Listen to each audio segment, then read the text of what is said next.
I am Dr. Rajesh Krishnan H.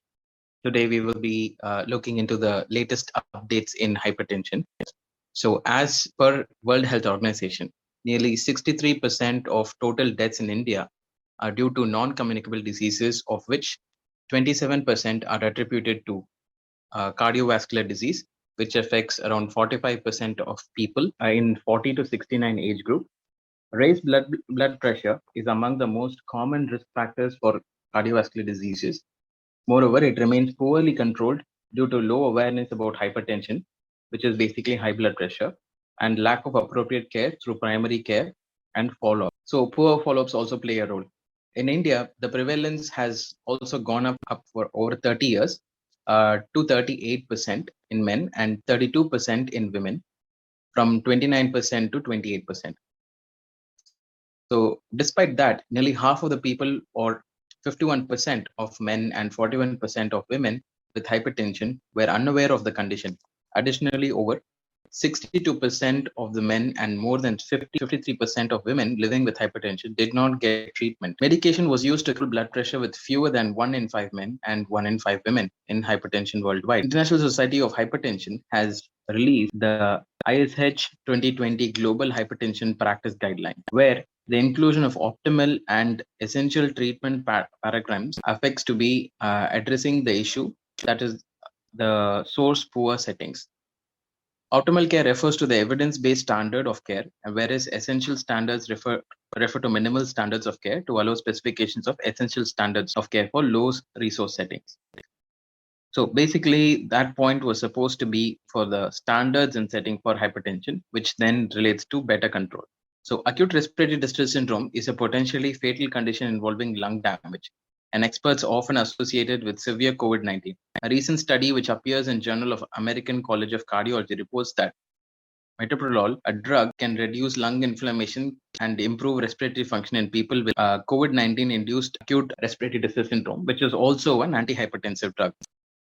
Lowering the systolic blood pressure. So blood pressure has two variants, systolic and diastolic.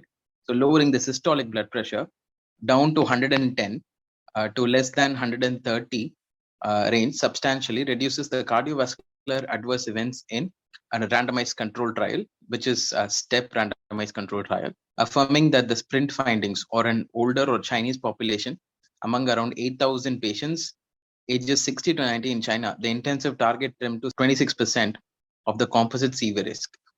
So findings from now on, a secondary major trial supporting a lower target could unite the guidelines, which even among US professional societies range from thresholds of 130 to 150.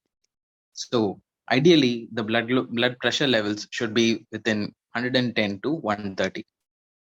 So with regard to prognostic value of ambulatory blood glucose monitoring, which is basically 24 hours blood glucose monitoring and nighttime blood pressure, the 2018 European guidelines on the management of arterial hypertension recommended that the diagnosis of hypertension should not only be dependent on the office blood pressure measurements, that is the doctor's office blood pressure measurements, but also an out of the office measurement such as ambulatory blood glucose monitoring or home blood pressure monitoring, which is also called HBPM. So the most relevant measurements for estimating cardiovascular risk will be the ambulatory blood glucose monitoring, which is continuously done over a period of 24 hours. So for every 20 to 10 milligrams increment of blood pressure measured at night, the rates of mortality increased by 23% and the risk of cardiovascular events have been increased by 36%, which is a little high. So most patients with hypertension requires lifelong medical treatment to achieve optimal blood pressure control. The 2018 European guidelines equally recommends the 5 classes of antihypertensive drugs, considering high non-adherence treatment. The importance of combination treatment in particularly highlight and improving adherence to therapy and BP control. Therefore, the 2018 European guidelines recommended, especially in the context of lowering blood pressure targets, to start antihypertensive therapy with an initial dual fixed dose combination of ACE inhibitors or with angiotensin receptor blockers plus CCB or a diuretic. So ACE inhibitors are your enalapril and other pills. ARBs are your group of medicines that control blood sugar levels, and CCB are calcium channel blockers. Since early 2018, the products containing valsartan have been recalled worldwide. This is due to the presence of a known carcinogen called NDMA, which has now been addressed, and a lot of medications, including valsartan, ibencetan, candesartan, losartan, olmesartan, and finally, even metformin contains NDMA. So these medicines were withdrawn, and then the newer levels were set for a lower level of NDMA. So the relative risk reduction in cardiovascular patients was significantly improved for nighttime treatment with compared with awakening treatment. So which is why most of the blood pressure medicines are given at nighttime. Thank you so much.